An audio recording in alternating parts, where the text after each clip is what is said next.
सरकारी कर्मचारी म्हणजे जनतेला प्रशासनाशी जोडणारा सेतू। कर्मचारी आणि जनता यांच्या सुसंवादाची गरज आहे ती यामुळेच। हा सुसंवाद नसेल तर जनतेचा रोष चुकीच्या मार्गाने व्यक्त होऊ शकतो। त्यातूनच सरकारी कर्मचाऱ्यांना मारहाण होण्यासारख्या अनिष्ट घटना घडतात। या घटनांच्या निषेधार्थ नुकतंच राज्य राजपत्रित महासंघाने लेखणी बंद आंदोलन केलं। त्या पार्श्वभूमीवर अधिक चर्चा करण्यासाठी महासंघाचे संस्थापक सल्लागार गदी कुलथे आज आपल्या स्टुडिओमध्ये आलेत। सर नमस्कार। साडणीच्या बातमीपत्रात आपलं स्वागत। सरकारी कर्मचारी आणि जनता यांच्यात अधिक सलोखाने सुसंवाद साधला जावा यासाठी काय काय प्रयत्न करावे हवेत असं महासंघाला वाटतंय? फार चांगलं विचारलं आपण।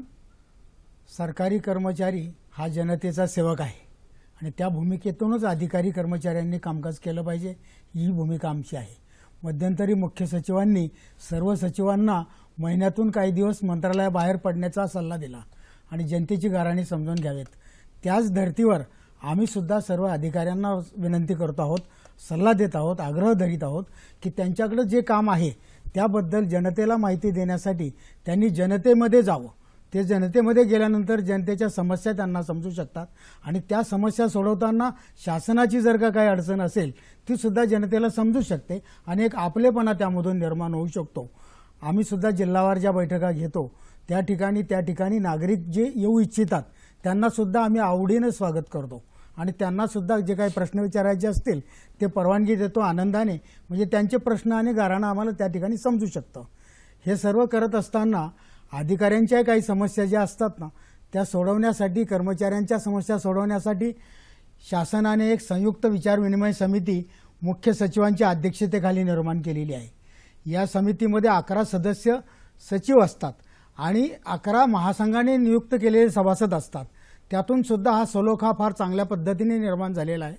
प्रशासन आणि संघटना याच्यामध्ये हा सलोखा आहे आणि त्याच धर्तीवर जनता आणि शासन याच्यामध्ये हा जो मधला दुवा आहे अधिकारी कर्मचारी यांनी सुद्धा त्या सलोख्याच्या दृष्टिकोनातून कामकाज केलं पाहिजे, अशीच आमची भूमिका आहे आणि तसं कामकाज आम्ही करीत आहोत। राजपत्रित महासंघाने लेखणी बंद आंदोलन अर्थात ते नंतर मागे घेतलं, त्यामागची काय कारण होती? ही भूमिका घ्यावी का लागली? आपल्याला माहित आहे की मार्चमध्ये मंत्रालयातील एका उपसचिवाला एका आमदाराने अकारण मारहाण केली। काही कोणी केलं नसेल काम, काही राहिलं असेल तर वरच्या अधिकाऱ्याकडे जायची शासनामध्ये तरतूद असते, ते विचार न करता त्याला मारहाण केली। त्याच्यानंतर महसूलमधल्या एका उपजिल्हाधिकाऱ्याला एका आमदाराने अपमानित केलं आणि त्याच्या थोबाडीत लगावली सर्वांच्या देखत। औरंगाबादला जिल्हा परिषदमधल्या एका उच्चपदस्थ अधिकाऱ्याला एका जिल्हा परिषद सदस्याने मारहाण केली आणि आपण जाणताच आहात की पोलिसांना तर हल्ली खूप मारहाणीला सामना करावा लागतो आहे। या मारहाणीच्या निषेधार्थ, कारण पोलिसांना तर संघटना स्थापन करायचा अधिकार सुद्धा नाहीये, तो अधिकार असला पाहिजे खरं म्हणजे वेलफेअर संघटना म्हणून तरी असला पाहिजे। तर या संदर्भात निषेध करण्यासाठी आम्ही 20 आणि 21 तारखेला काळ्या फितींचं आंदोलन केलेलं होतं आणि आग्रह धरलेला होता की शासनाने याचा विचार तातडीनं करावा, एक परिणामकारक कायदा निर्माण करावा। या मागणीसाठी आम्ही 22 तारखेला लेखणीबंद आंदोलनाची घोषणा केली होती।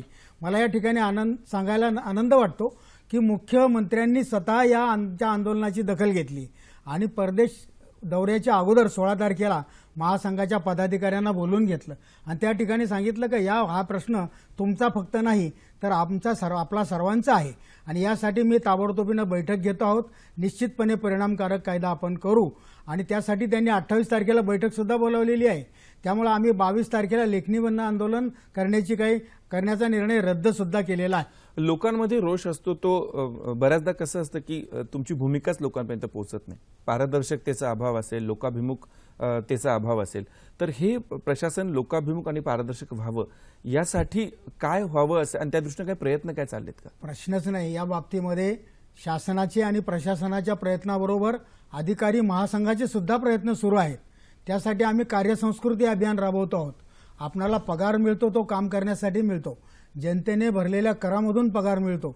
त्यामुळे हे वर्क कल्चर ज्याला म्हणता येईल त्या बैठका आम्ही जिल्हावार घेत असतो आणि त्याचा पुढचा भाग म्हणून गेल्या वर्षापासून आम्ही पगारात भागवा अभियान सुरू केलेलं आहे।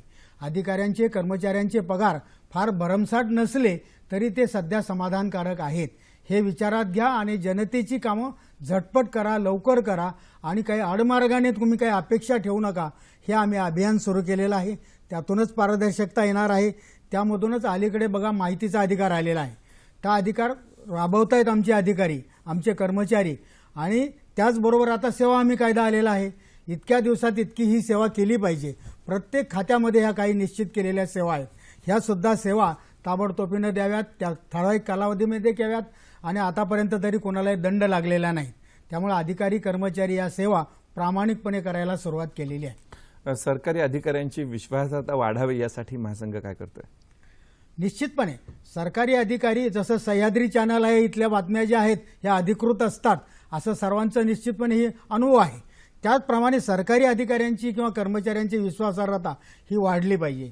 सरकारी कार्यालयामध्ये जे लोक येतात, गरजू मंडळी येतात, त्यांना तुम्ही आपुलकीनं विचारपूस केली पाहिजे. त्यांचं काय गाऱ्हाण आहे, त्यांना बसायला खुर्ची दिली पाहिजे, प्यायला पाणी दिलं पाहिजे, त्याची समस्या समजून घेतली पाहिजे आणि लवकरात लवकर तो प्रश्न कसा सुटेल यासाठी प्रयत्न केले पाहिजेत आणि त्याला यश येत आहे.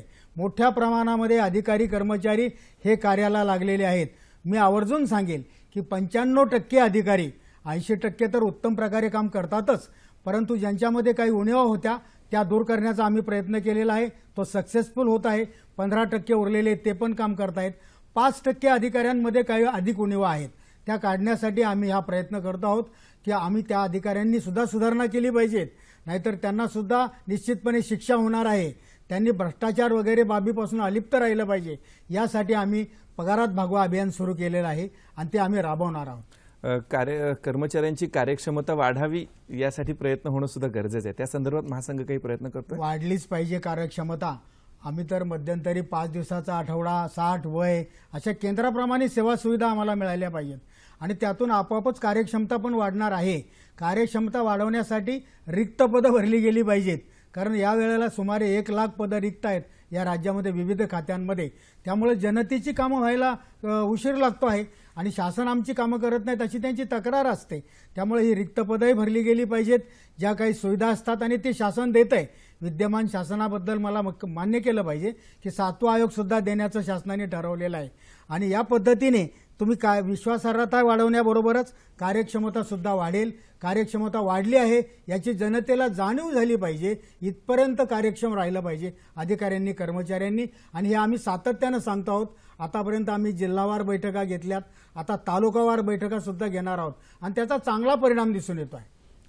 महासंचालक जे नुकतेच निवृत्त झाले प्रवीण दीक्षित यांनी व्हॉट्सअप आणि सोशल मीडियाचा वापर करून तळागाळातल्या कर्मचाऱ्यापर्यंत पोहोचण्याची एक योजना होती.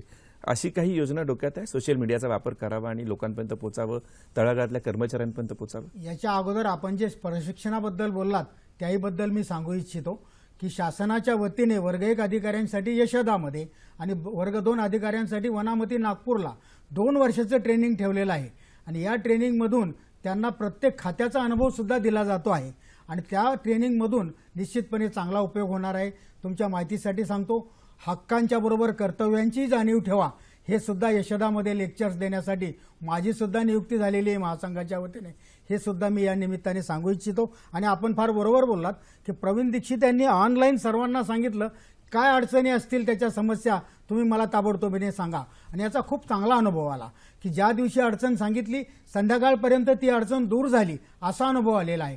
म्हणून जास्तीत जास्त सेवा ऑनलाईन केल्या गेल्या पाहिजेत आणि त्या सेवा त्याप्रमाणे राबवल्या गेल्या पाहिजेत आणि तसा अंमलबजावणी झाली पाहिजे या मताचे आम्ही सुद्धा आहोत आणि याचा सातत्यानं प्रचार आम्ही यापुढे करायचा निर्धार केलेला आहे. तसं झालं, या सगळ्या गोष्टी जुळून आल्या तर सरकार आपल्या दारी ही जी एक गोष्ट आहे ती अंमलात येऊ शकेल. बरोबर आहे. कुलते साहेब, ह्या मुलाखतीबद्दल खूप खूप धन्यवाद.